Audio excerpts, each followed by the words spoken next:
তার লাশের সামনে দাঁড়িয়ে তার বাবা আমাদের জন্য আদেশ প্রেরণ করেছেন যেন আমরা শান্ত থাকি।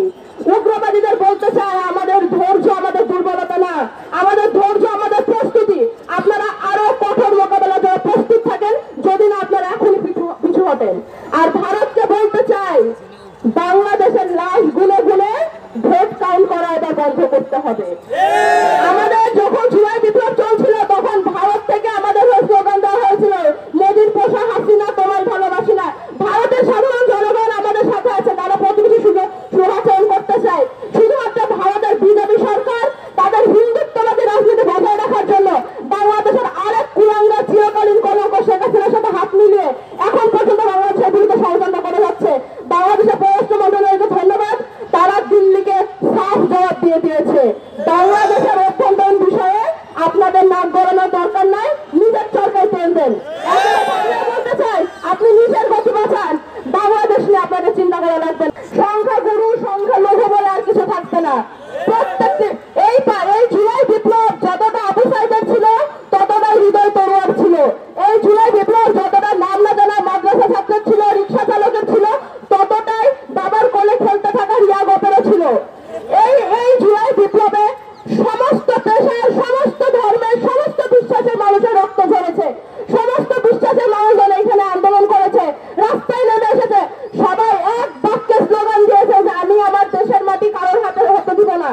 এই স্লোগানের পর, দেশের পতাকাকে এইভাবে আঁকড়ে ধরার পর বাংলাদেশের প্রত্যেকটি মানুষ ধর্ম, বর্ণ, মত, বিশ্বাস নির্বিশেষে দেশের সার্বভৌমত্বের জন্য কাজ করে যাবে।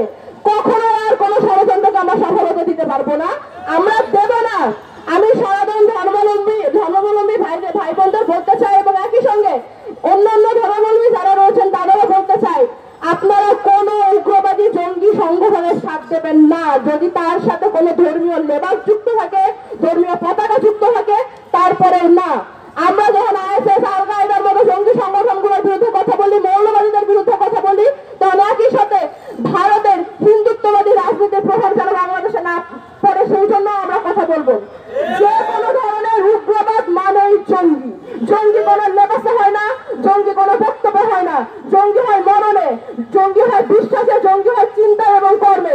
যারা উগ্রবাদী কাজকর্ম করবে বাংলাদেশের বুকে তারাই জঙ্গি। আর মিডিয়ার ভাইরা আমার সামনে উপস্থিত আছেন, আমি আপনাদের বলতে চাই, আপনাদের একটি শব্দ এদিক ওদিক করা, একটি বিরাম চিহ্ন এদিক ওদিক করার মাধ্যমে আপনারা ন্যারেটিভ পাল্টিয়ে দিতে পারেন। আমি নাম নিয়ে বলতে চাই, গতকাল থেকে ডেইলি স্টার এবং সময় টিভিকে আমি এই ধরনের কার্যকলাপ করতে দেখেছি। এখানে আপনারা উপস্থিত আছেন না, যদি থাকে বাংলাদেশের পাবলিক যে ফিডার স্টেশনে তার প্রমাণ পাওয়া গেছে গত 24 ঘন্টায়। যে নজিরবিহীন ধৈর্য প্রমাণ করেছে বাংলাদেশের মানুষরা, এই ধরনের ধৈর্য এবং যদি মানুষের মধ্যে শান্ত মাথায় সিদ্ধান্ত নেওয়ার ক্ষমতা বজায় থাকে, ভবিষ্যতে বাংলাদেশের বুকে পতিত সরকারের কোন প্রেতাত্মারা আর কোন ষড়যন্ত্র সফল করতে পারবে না। বাংলাদেশের বুকে সবাই দেখতে পাচ্ছে বর্তমানে দাঙ্গার ভয়, আমি দেখতে পাচ্ছি নতুন দিনের সূচনার আগমনী গান। বাংলাদেশের মানুষ যেভাবে প্রত্যেকটা পরিস্থিতি সামলাচ্ছে তাতে এই দেশের মানুষ হিসেবে সত্যি সত্যি এখন গর্ববোধ হয়। কালকে যে পরিস্থিতি তৈরি করেছিল উগ্রবাদী সন্ত্রাসীরা এবং পার্শ্ববর্তী দেশের প্রোপাগান্ডা মেশিনগুলো, তারা বাংলাদেশের উপর দিয়ে রক্তযজ্ঞ বয়ে যেতে পারত। সরকারের উদ্দেশ্যে বলতে চাই, নাগরিক তার দায়িত্ব পালন করছে, এবার সময় এসেছে আপনারা আপনাদের দায়িত্ব পালন করুন। আমরা 5ই আগস্টের পর যে শপথ নিয়েছিলাম যে দেশ গঠনের শেষ রক্তবিন্দু দিয়ে পর্যন্ত একতা সংহতি বজায় রাখবো, দায়িত্ব পালন করবো, আমরা তা করছি। আপনাদেরকে বসানো হয়েছে জনগণের দায়িত্ব পালন করার জন্য। আপনারা যদি না করতে পারেন আপনাদেরকে জবাবদিহিতা দিতে হবে। আপনারা এবার জবাব দেওয়ার জন্য প্রস্তুত হন। পতিত সরকারের যত কুলাঙ্গার প্রেতাত্মারা এখন পর্যন্ত প্রশাসনকে কাজ করতে দিচ্ছে না, আমার